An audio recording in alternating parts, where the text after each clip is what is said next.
So I'm waiting in line to hold the Oscar, and so that I can feel like what am I, the thing in your hand, and it's more on that later.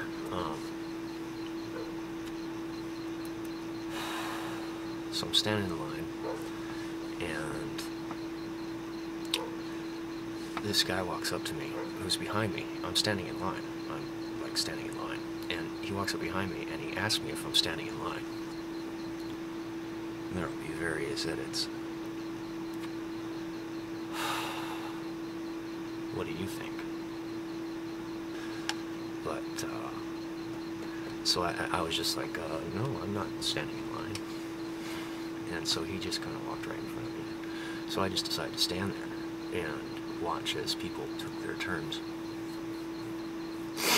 standing in line and whatnot, to hold the Oscar. And so I'm standing there, and I'm noticing that the Oscar is on a string. Right, they got like a string attached, to the bottom of the thing. So I'm standing there and I'm waiting, and as this couple that would have been in front of me, had I not decided to no longer stand in line at that particular juncture, the people in front of me, they were playing with their video camera, and the guy is sitting there shooting her, and she walks over and grabs the statue, and she really gets into it, she's like, yeah, and she puts that thing above her head, and the string is too short, so the podium comes off of the floor, and this attendant standing right there is all like, oh, don't break the Oscar. And so right then, I decided, while I'm sitting there watching this couple fumble with their camera in the moment and being on top of the world and having it like, no, that's not being on top of the world, that's like, there's strings attached, you can't, it's like holding something in your hand. So, yeah, so as I'm lifting up my leg to go over the red, cordon rope, the news crew shows up and begins shooting. They like shot the entrance, and then they did some kind of interview, with the people that run the joint, and then they came over and they were going to shoot the Oscar thing, and for the evening news. The thing I tried to avoid. So just as I'm lifting my leg like I'm a dog, marking territory to get out of the line, the news crew shows up and flashes its lights on, the whole place lights up. And so if I would have stood in line, I would have wandered around, saw Marion Cotillard looking like someone else with a certain thing, and music in my head, and the Oscar on top of the world, and the news crew. And that's like, I would have been the guy on the evening news going, yay, the Oscar has a string attached. Glad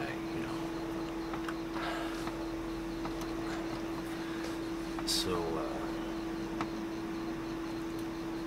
Jane smoking. So,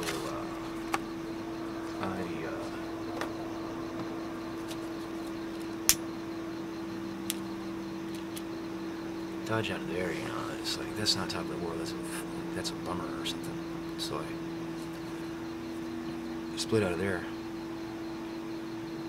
And so I'm like, really blown away at this point. I was like, whoa, this is like a huge synchronicity. This is like one for the record books, And then, I think, signing off.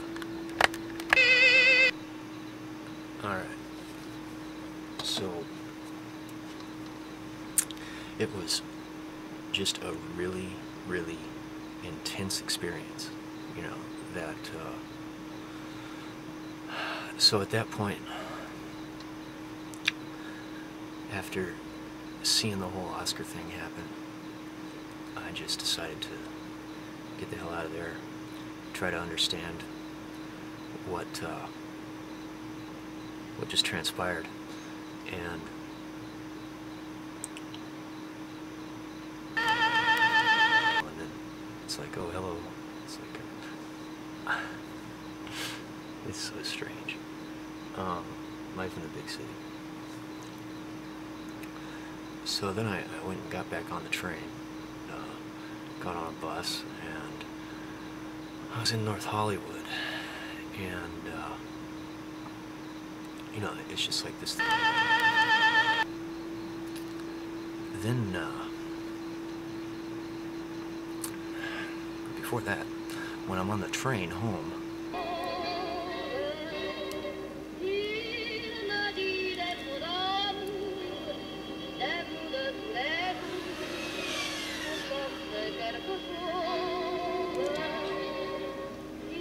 so I just kind of like chilled, you know, figured I was tripping because of this outlandish experience I had just had.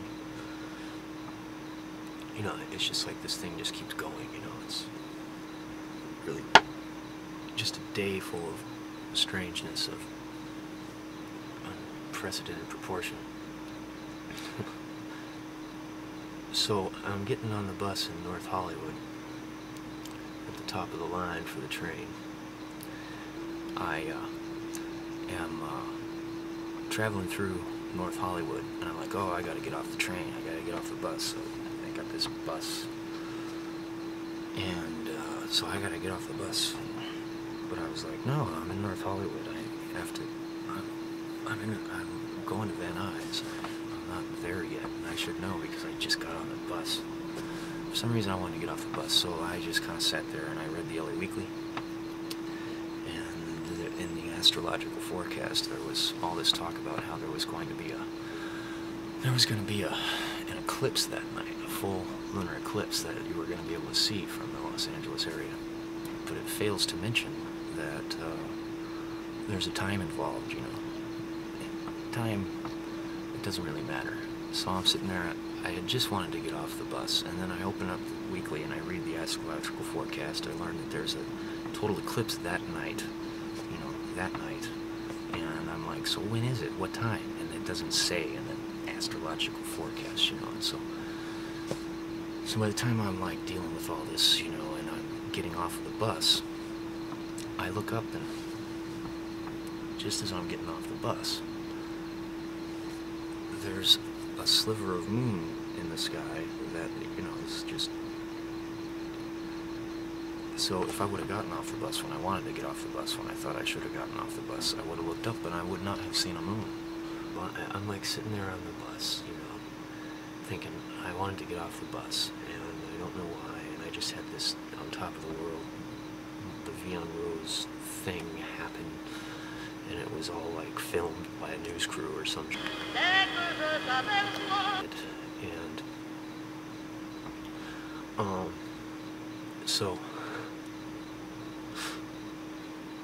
so as I'm going through all this, you know, in my head, and I'm ready to get off the bus, you know, and I'm like, what time is the eclipse? You know, how can you not put the time in the astrological thing?